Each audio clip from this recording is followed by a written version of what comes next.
Welcome to the ZebraZapps editor, creating and manipulating text tutorial. We will be covering the text object in this tutorial. I've logged into ZebraZapps and have opened a new blank project.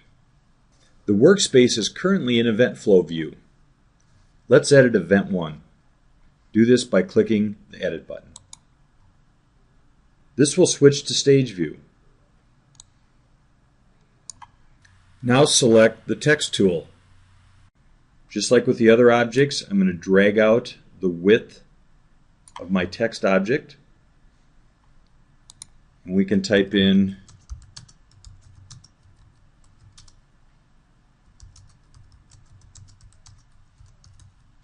here is some text to add to the stage. And I'm going to just click away now, and that deselects our text. I can grab it and move it. There's two different selection modes text has. One is that the object is selected, but we are not able to edit the text. Now, when the text is selected, you can see over in the inspector that we have a full complement of properties we could change. These are global properties for this text object. So let's go over here and look at some of these. We can change the font style. We can change the font size. We can either type in a number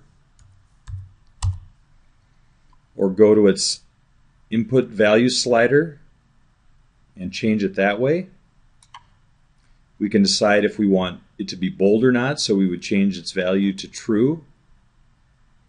Change it back to false.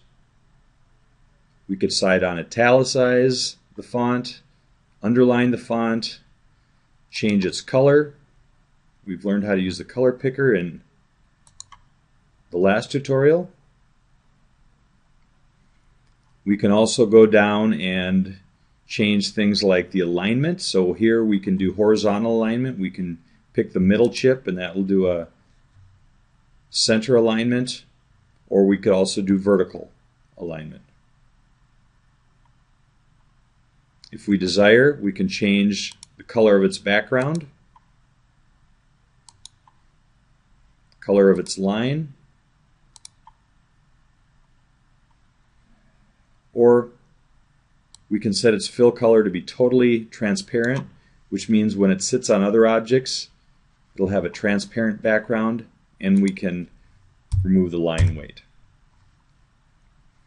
We can also add shadows. So if we want a shadow length, again, we go to its property and we can use its value slider to create the length of the shadow that we want and see the effect, or set it back to 0.